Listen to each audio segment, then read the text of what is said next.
Now, we lost another legend. Quincy Jones has passed away at the age of 91. His publicist told a few outlets in the AP, according to his rep, that last night, filled with broken hearts, his family decided to share the news that their father and brother Quincy Jones has passed away.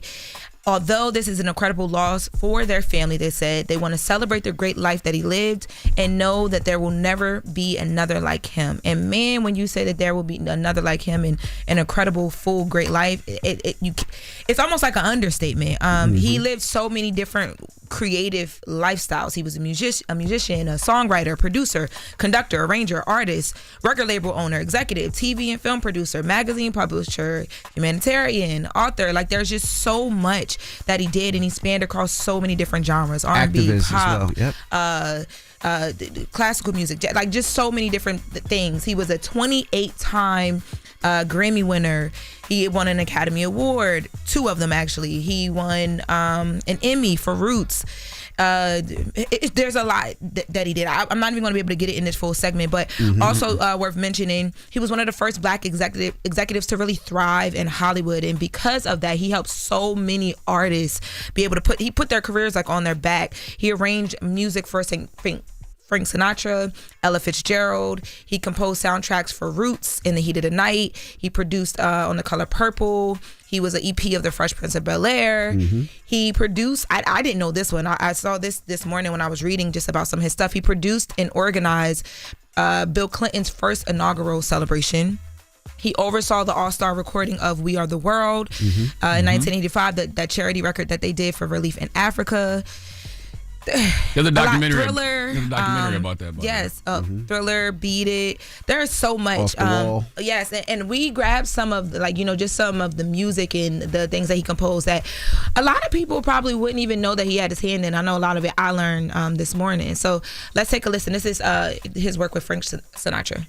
Fly me to the moon, let me play among the stars, and let me see what spring is like on Jupiter and Mars. Dropping the clues bombs, right? Yeah. That's why you should watch this documentary on Netflix, Quincy. It came out, I think, about 5-6 years ago. I'm gonna watch it. Yeah, you learn so much about. You've always heard about, like I've always heard anyway, and just knowing how many different people across genres and across career paths that he's worked with, just how much of a great composer, and he just was able to, he's kind of like a chameleon. He was able to do so much, and I was saying, I don't think anybody today could do that, because he really just took everything out of it, no bias, no anything, just did what he liked to do. Well, that man lived a full life, 91 years old. We should be so blessed to live that long. But what he did with those 91 years, like we throw the word icon around very loosely nowadays. We throw the word legend around very loosely nowadays. Quincy Jones was the pure definition of all those things.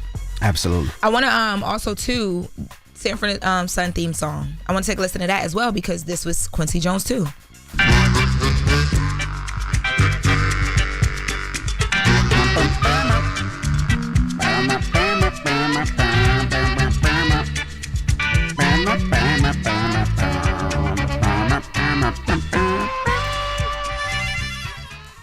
And Doc, Charlotte, you watched the doc, right? Did he talk about, like, when a lot of these different, and earlier in his career, when a lot of these different opportunities would come his way, how he knew which ones to say yes to? Because everything he did was like super legendary, but like, was he strategic about that? Or? It seemed to me like Quincy Jones did what he wanted to do, like, you know, and that's what I respect. I respect longevity. People who aren't defined by an era, they just always find ways to reinvent themselves. That was Quincy. Like, he was the algorithm. He wasn't a surfer. He was the wave. People put themselves in unnecessary boxes nowadays because they give people what they feel they want, right, not what they need. Correct. Quincy gave you what you need. Yeah, he was a musician. He created the sound. Like, that's what we don't have now. He's creating the sound for the next generation when he did Michael and when he did all the things that he did, which is amazing. He was so ahead of his time. Well, one last music listen that I want us to listen to, Austin Powers, the theme song for Austin Powers. I didn't know he did this one either.